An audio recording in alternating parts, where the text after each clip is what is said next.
Access denied. Access granted. Hackers burcadda wax qarbuda xagga internetka waxay leeyihiin noocyo kala duwan. nooc walibana waxa uu leeyahay hawlo lagu yaqaano.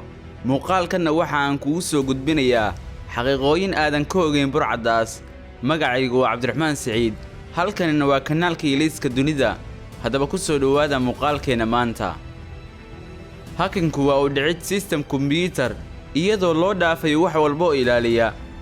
hackingku waxa uu noqon karaa mid lagu ogol yahay marka aad samaynayso si loo baaro inuu systemku leeyahay wax daldaloolo ah. waxa uu noqon karaa mid aan fasax loo haysan. ujeedka loo sameeyayna ay tahay in qof ama shirkad macluumaadkeeda la gurto ama lala baxo. dadka sameeya shaqadan waxa loo yaqaan hackers, badanaana waa kuwa ku takhasusay ammaanka systemka kombiyuutarada. dadkani ayaa adeegsada software loogu talagalay inay fududeeyaan u dhicista systemyada. hackersku waxay u kala baxaan noocyo dhowr ah oo ka turjumaya shaqada ay qabtaan caadi ahaan iyo sida ay u qabtaan. qaybaha dadka wax jabsadana waxa ay kala yihiin: Number 1, coders. dadka loo yaqaan coders waa hackerska saxda ah, waana dadka qora programmingka. waxa ay cilmi u leeyihiin programmingka kala duwan sida luqadaha lagu qoro programmingka ama softwareska, waxayna leeyihiin xirfad aad u sareysa, waana kuwa awood u leh inay wax jabsadaan. Number 2, admins. waxaa jira niman aan lahayn cilmi u sii badan dhanka programmingka, laakiin haysta macluumaad ku saabsan hacking iyo networkingka. nimankan waxay haystaan hacking certificate, haddana ma sahlana, waana hacking garayn karaan system kasta ama networking kasta.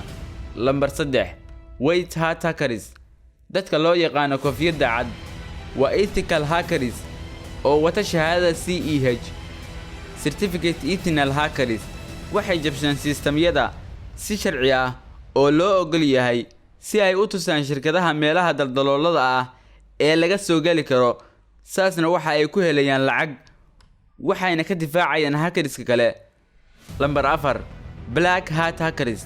dadka loo yaqaan koofiyadda madow shahaadaha watan ama yeysan wadan waxay leeyihiin cilmi aad u sarreeya oo ku saabsan hackerska.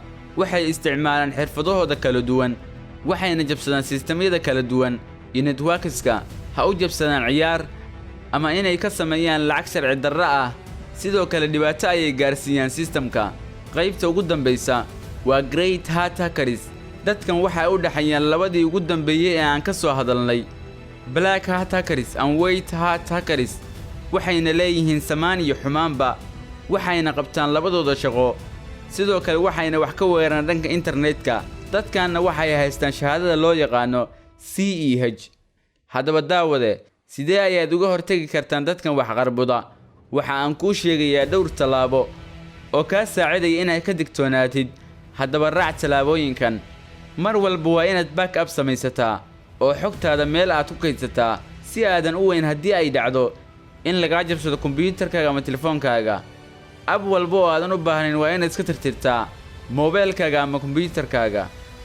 inta badan ha isticmaalin wayfiyada babliga ah, waayo badanaa iyaga ayaa la isugu soo dhuntaa. haddii aad kombiyuutar adeegsato, isticmaal antivirus. haddii aad adeegsato moobeelna, ha isticmaalin antiviruskaaga. barnaamijkeenna maanta intaas ayaan ku soo gabagabaynaynaa. haddii aad muuqaalkan ka heshay leeg saar, siina sheergare oo gaarsii hal qof oo asxaabtaada ka mid ah. waxaan idinkaga tegaynaa sidaas iyo nabadgelyo.